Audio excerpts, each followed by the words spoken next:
Murder is the ultimate crime. So as soon as we get that remit to catch the murderer, we cannot afford to let anyone go. You cannot have murderers walking around the street. Traditionally, with a murder, you may have an eyewitness, you may have CCTV, you may have forensic evidence. In this case, as it developed over the first week, we were getting no forensic evidence whatsoever. I think the perpetrators in this case thought that they definitely had pulled off the perfect murder. I think they thought that they were going to get away with it. For anybody to find a body is traumatic, but for a mother to find her son beggars belief on how that must have felt. They were well aware of forensics. They had gone prepared with a view to avoiding detection. You try and switch off after you finish, although you can't. You're always looking for, have I done everything? Has everything been done? It's a massive responsibility to catch a killer.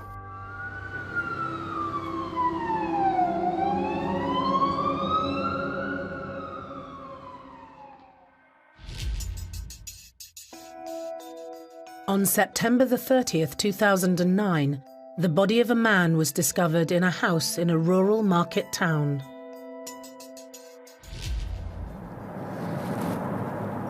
So it was a Thursday afternoon and I'd been on a senior detectives conference. And I was just travelling back to Norfolk with my deputy. And as we drove along the A14, we received a call to say that a body had been found in suspicious circumstances at Fakenham. When we get a call that there's a body, the first thing we're listening for to find out is whether it's suspicious or not. The early information was that he'd been stabbed. You don't get stabbed through natural causes. The victim was 45-year-old Stephen Murphy, who was discovered in his own home. Stephen Murphy was found by his mother. That's quite unforgettable and that's quite poignant. For anybody to find a body is traumatic, but for a mother to find her son beggars belief on how that must have felt. Stephen had been found at the far end of the hall away from the front door. Mum had arrived to bring back some laundry that she'd done for him, pushed the door and saw Stephen dead on the floor at the other end of the hallway with blood around him. She had called the police, who had attended and then taken her home. I can't think of anything more powerful as an image of a mother finding her own son stabbed to death in the hallway of his house. It's something that would resonate with absolutely everyone.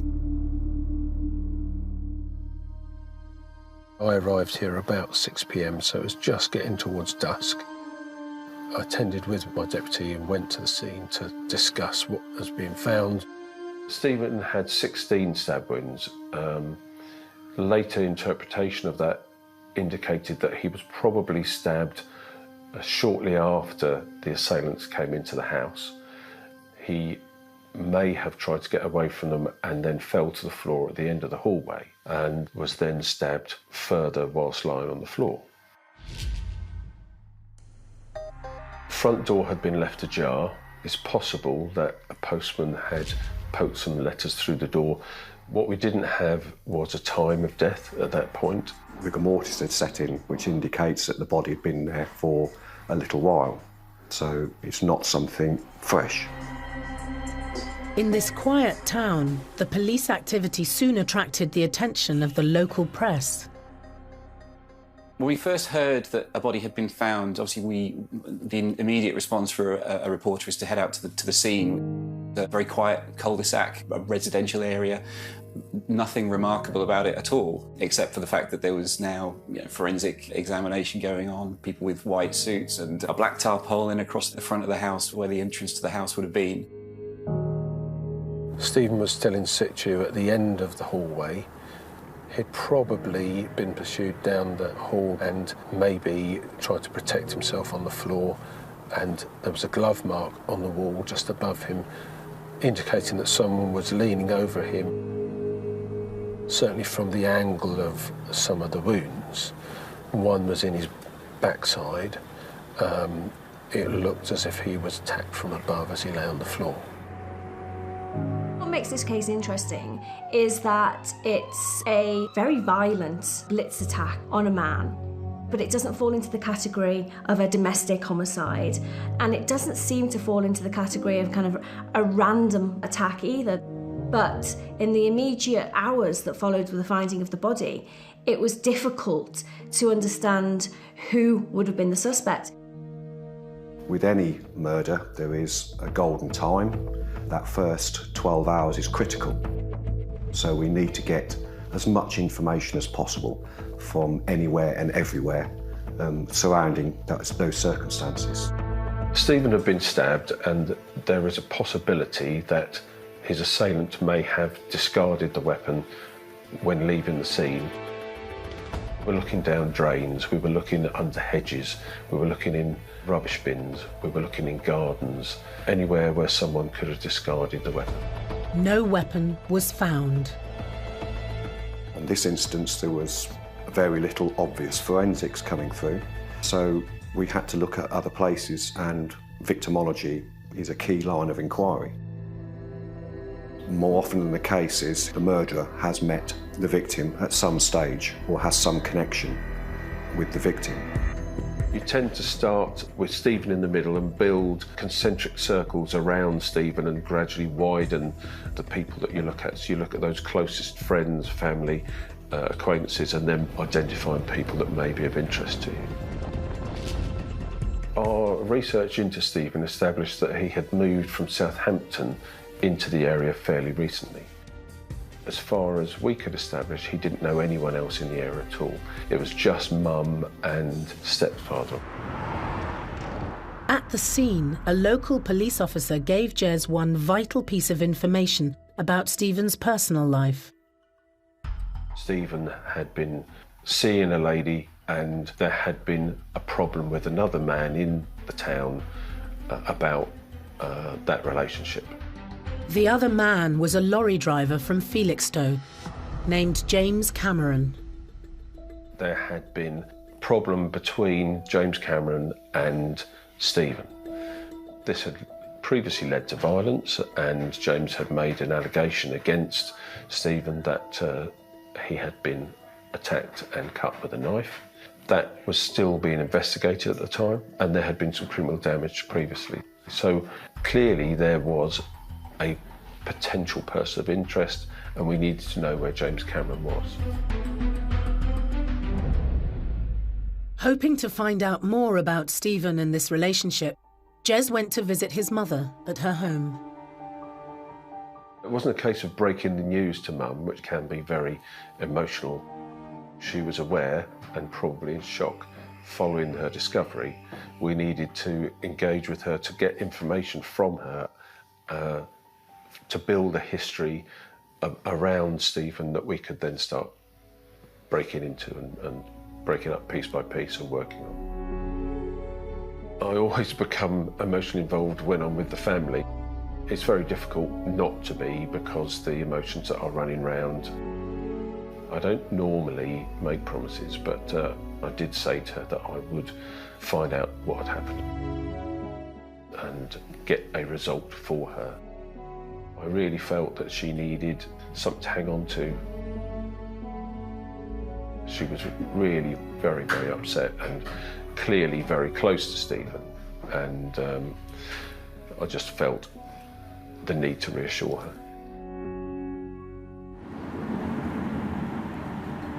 On Stephen's street, the search for witnesses continued. It's one of those towns that everybody knows everybody. So we all assumed at that point that someone must know something within Fakenham.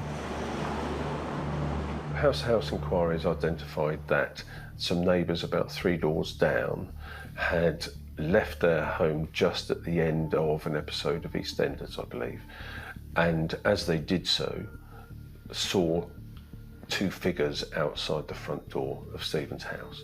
They didn't recognise them, they didn't actually see their faces, but they remember seeing 2 people in that area. And having just watched something specific on television, we had a time. People said that they saw 2 men standing at his door, and that was pretty much all the information the police had to go on. Whoever did it was planning really carefully how they were going to commit this murder, so they didn't leave any evidence behind. At Stephen's house, forensic officers had sealed off the area in order to secure the crime scene from contamination. It was just over here at the gate where I met the crime scene manager and discussed what he'd found inside. Just over the porchway there was tarpaulin to protect the scene, and it was under the porchway that we found the footprint in blood. So we had the footprint analysed by an expert who identified it as size 12 in a particular type of shoe, so we knew that we would be looking for that type of shoe if we came across someone that we thought was involved in the actual murder. What was really odd was there was no forensic evidence or no blood, nothing else between Stephen and the front door, just the footmark outside the door. Later in the inquiry, we discussed it as a team, and I actually put a little prize up for anyone who could come up with a theory as to how someone could be involved in that and only leave this blood mark outside the front door and not leave anything in between. I think the police would have been very frustrated immediately when they looked for forensic evidence. So straight away, they haven't got that ability to kind of check for DNA in their DNA database. Also the fact that there was very little that they could go on in terms of who is this man. So it meant that they had to really start to plan out where are they going to get information from, how are they going to solve this, and that involves good old-fashioned policing. With the crime scene and local information providing no clues as to what had happened, at the end of the first 24 hours, Jez and his team had no evidence to help solve this brutal murder. It was an unusual case. I mean, Norfolk is a safe place to live. So to have anyone stabbed in Norfolk and die is very rare and obviously very frightening. Murder is the ultimate crime.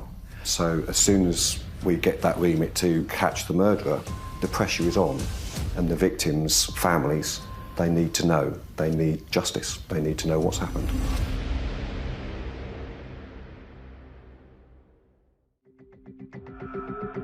Stephen Murphy had been stabbed 16 times in his home.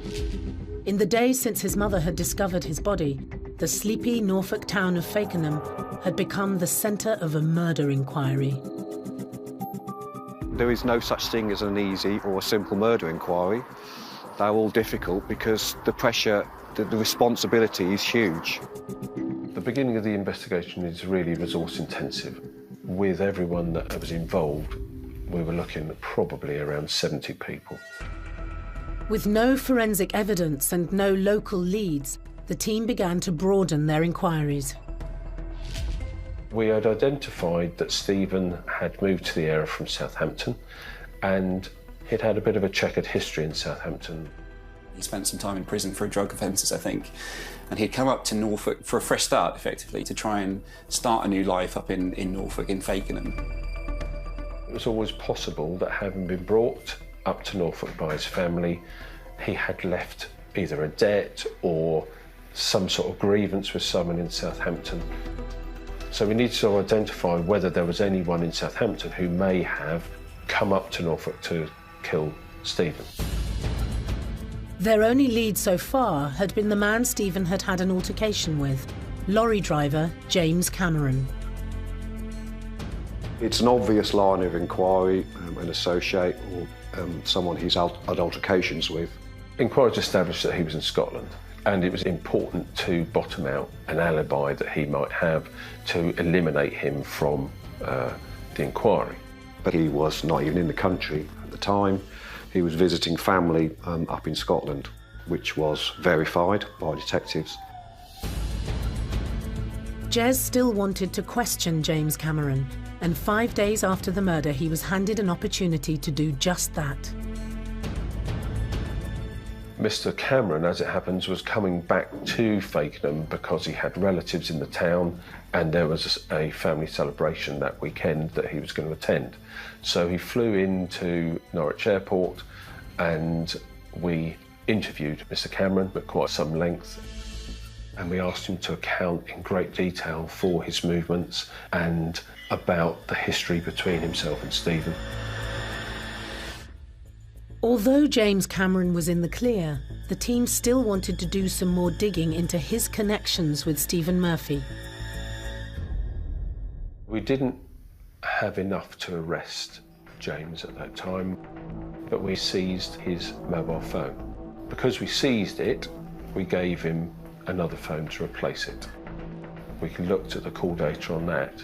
We identified that almost as soon as James left the voluntary interview, he made one call to a telephone number, and that telephone then became dead. There was no further call data on that phone at all.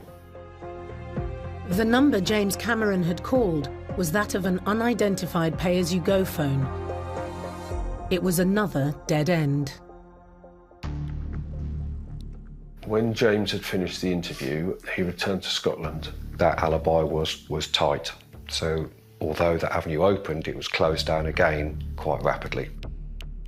At this point, the inquiry refocused on Stephen's movements in the 48 hours leading up to his murder. CCTV is brilliant. It does what it says on the tin. It's there in black and white or in colour. Very rarely in focus, but it's there. So you can't argue with it. Some of the best evidence is CCTV. The problem is finding it. So this is Fakenham Town Centre. We'd seized all the CCTV from the town centre at the time of the murder. We never knew whether it would be any use, when we could use it. Once we've got all that, then the nightmare starts because you can only view it in real time. Otherwise you'll miss something. So then it's bums on seats, screens in front of you, trawling through CCTV in real time to see if we can find or glean any information. In this case, we didn't know what we were looking for. That is really time-consuming and a vast amount of staff hours. We looked at the movements of Stephen during the day, and we identified that he had a meeting with his solicitor in King's Lynn, that he had then gone to a pub, had a drink and a chat before getting on the bus back to Fakenham. We think he arrived in Fakenham possibly around about 6 o'clock. He went to another pub in the town. Stephen needed to be home by 8 o'clock because he had a curfew from a previous incident. So we knew that he got home around about 7:45. Within a couple of weeks of the body being found, the police had released a piece of CCTV showing Stephen in King's Lynn, where he had been the day before he was killed. What the police were hoping for was that it might illuminate some kind of interaction or discussion that he'd had with someone the day before he was killed, but really couldn't find anyone who knew him well enough to be able to tell us any more about him. The intelligence team spent weeks searching CCTV, hoping to see Stephen and anyone he may have been with in the 48 hours before his death. But found nothing locally, so continued to look into his links with Southampton. We spent a lot of time looking into Stephen's history, known associates in the area, the drug scene. Every avenue we were exploring, we were coming to an end. It was fine, we were getting nowhere. The doors were slamming in our faces on every line we did in Southampton.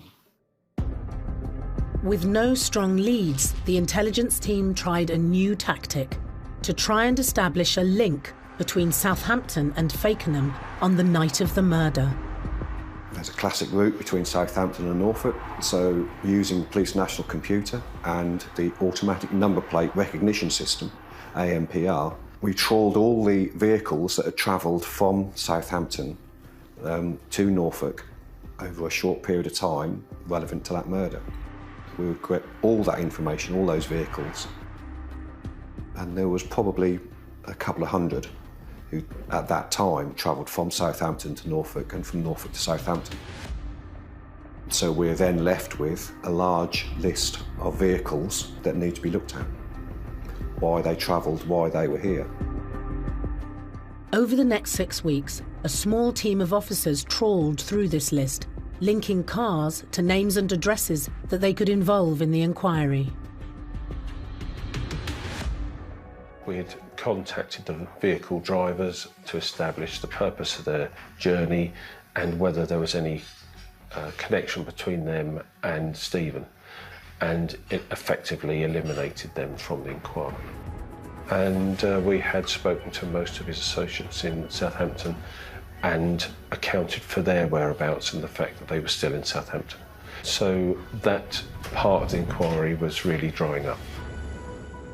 People were talking to us in Southampton. The people on the drug scene were talking to us, giving alibis, which matched up. That's when it starts to get worrying, because your avenues are closing.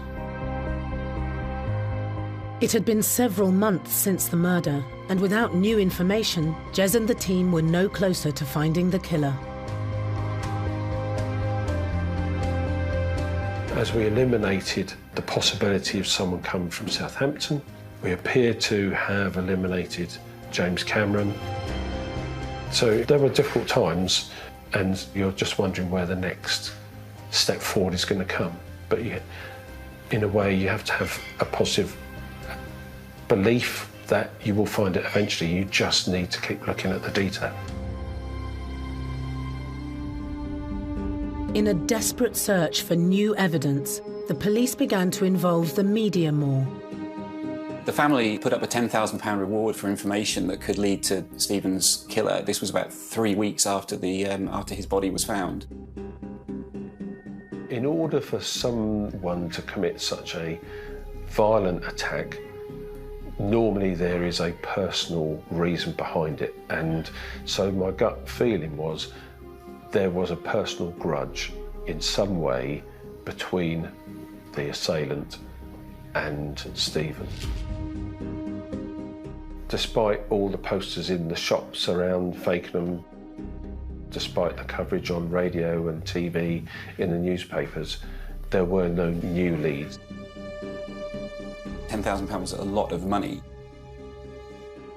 It showed not just the family's clear affection for Stephen and their absolute desperation, but also it was a sign that the information wasn't coming forward as quickly as the police might have hoped at this point.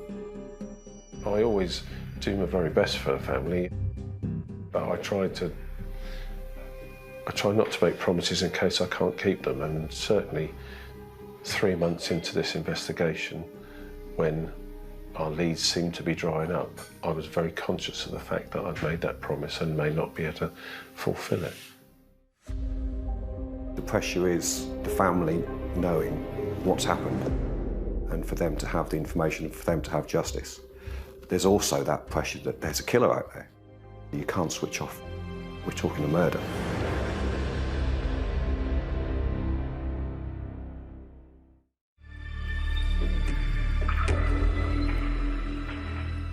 Three months after Stephen Murphy had been found dead by his mother, having been stabbed 16 times, Norfolk police had still made no progress in catching the killer.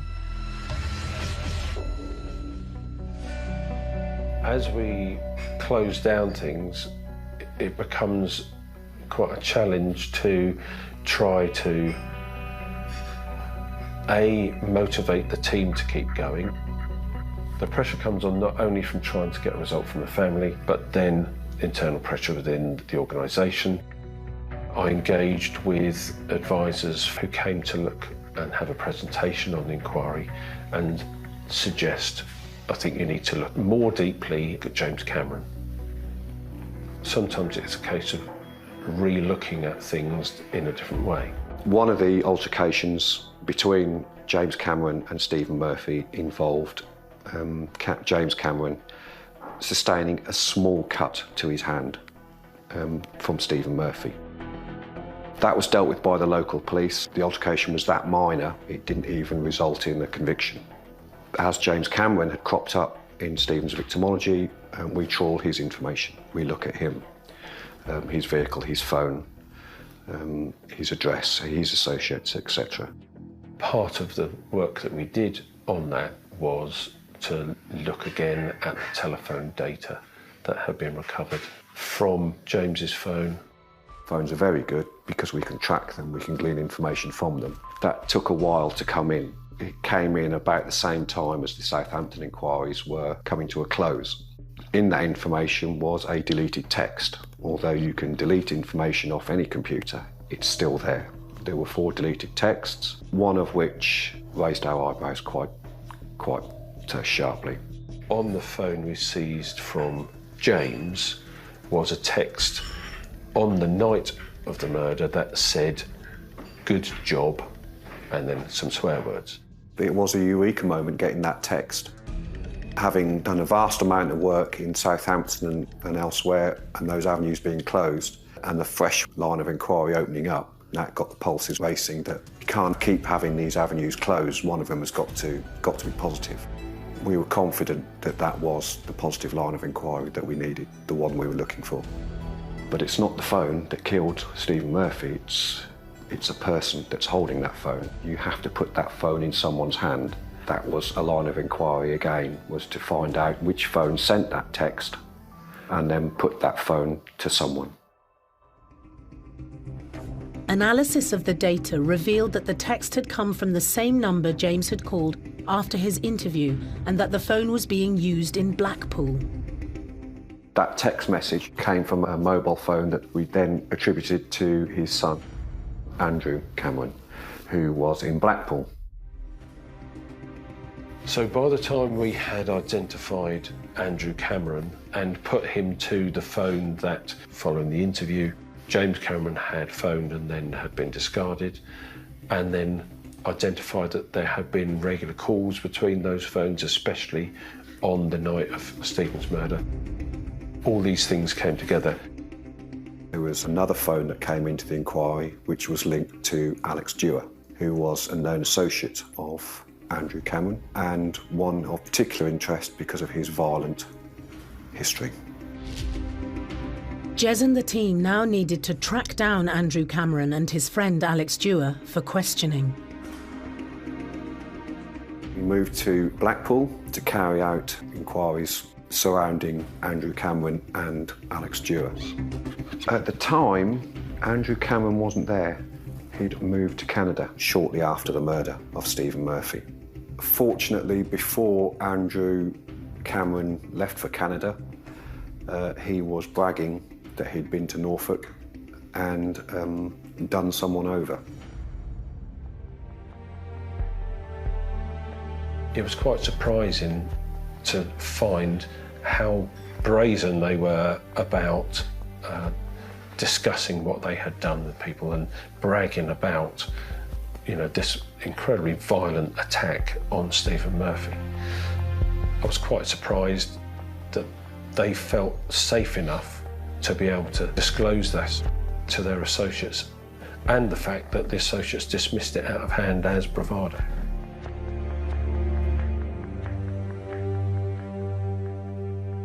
It's got to be in the top rules of being a murderer is don't brag about it because you'll get caught. It's as good as leaving a fingerprint. It's our dream. It's what we want, positive information. We'd leapt on that lock, stock and barrel to get that information, which obviously we did. But Andrew Cameron himself, although he'd bragged about it, schoolboy era, wasn't there. It was essential for Andrew Cameron to be tracked down in Canada. He was quite prominent on Facebook, letting people know he was in Canada, and had befriended quite a lot of people, females in particular, in Canada. I contacted most of his associates in Canada and told them that I was looking into Andrew Cameron. Quite rapidly got some responses off at least 3 of the females. One of the girls he'd spoken to gave quite a detailed description of how Andrew Cameron had shown her how he'd stabbed Stephen Murphy. This was information that we had never released, so we knew that information was genuine. As everything started to come together, there was a real energy about the inquiry. Everyone's spirits were lifted, everyone felt that really was starting to get somewhere. And what we needed to identify was where Andrew Cameron was by this time. We found out that he was actually on an aeroplane from Canada back to the UK, and so I dispatched a team down to Heathrow to meet him as he landed. We arranged a welcoming party for him at Heathrow. He was taken off the plane by the Met and he was arrested on landing in the UK for murder and brought to Norfolk for questioning. On the 27th of February 2010, 5 months after Stephen Murphy's murder, police interviewed Andrew Cameron. The Police and Criminal Evidence Act says that we must deal with him within 24 hours or release him. We had an interview plan and I listened into the interviews. Despite whatever you see on TV, SIOs don't go into interviews and interview people. They have people that are expert in that, and you overhear, you oversee. We've been hoping for some kind of breakthrough in this case for such a long time, but to hear that one of these arrests was made at Heathrow Airport for someone who the police had been working with their opposite numbers in Canada in trying to allow that arrest to happen was really surprising, very surprising.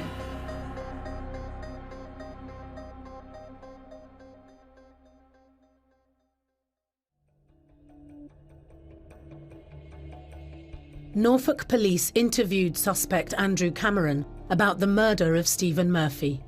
He denied everything. They didn't have enough evidence to charge him, so he was released on bail.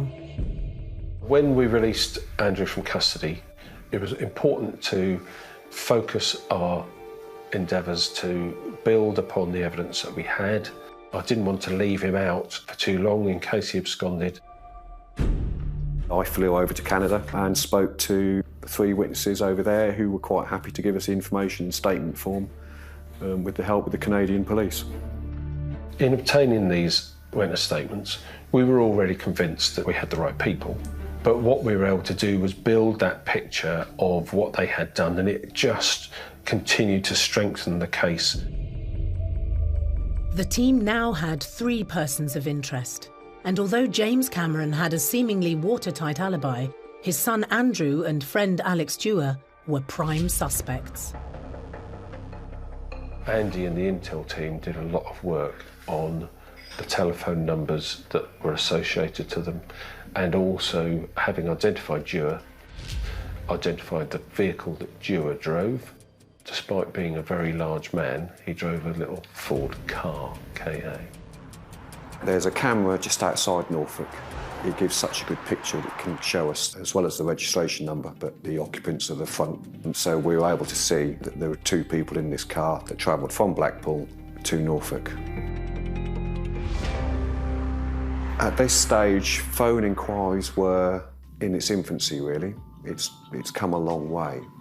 But whenever a phone goes through an area to what they call shake hands with the local radio mast or telephone mast to make that connection, we were able to download the data from these radio masts and confirm that Andrew Cameron's phone had travelled with that Ford KA belonging to Dewar from Blackpool to Fakenham in Norfolk at the relevant times for the murder. It was probably one of the first times, certainly in Norfolk, that this equipment was used successfully. In my mind's eye, I was thinking, this is looking good. This could bring this inquiry to a closure.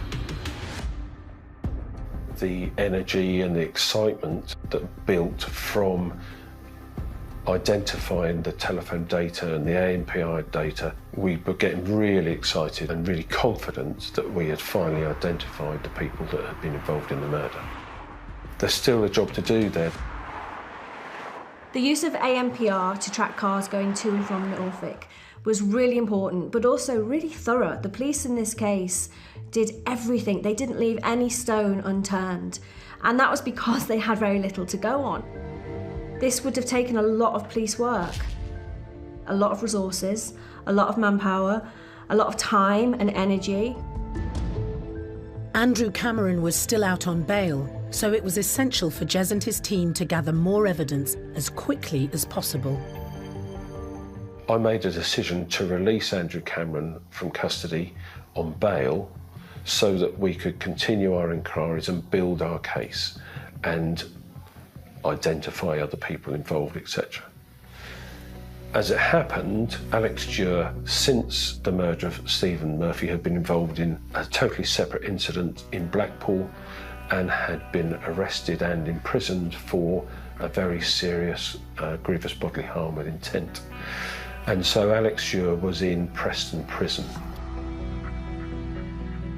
Alex Dewar was interviewed extensively, and I think he went no comment to all questions. At the same time, we needed to look at where he lived and carry out a search of that address. And during the search of that address, we found a trainer that was of the same type that made the footprint at the scene at Stephen Murphy's house. Although there was a match on the footprint, there was no DNA or physical match from the scene. So that's a small piece in the jigsaw. None of the defendants admitted to being involved in the killing, nor to being involved in the planning of the events that led to the death. Denials were made of any involvement at all. When Alex Dewar was returned to prison after the no-comment interviews he'd made to police, he asked to make a phone call. What in fact he did was phone James Cameron, hoping that he would pass information on to Andrew, in which he implicated himself further in the murder of Stephen Murphy. The team examined Andrew Cameron and Alex Dewar's movements at the time of the murder and found a record of a bank transaction in Fakenham.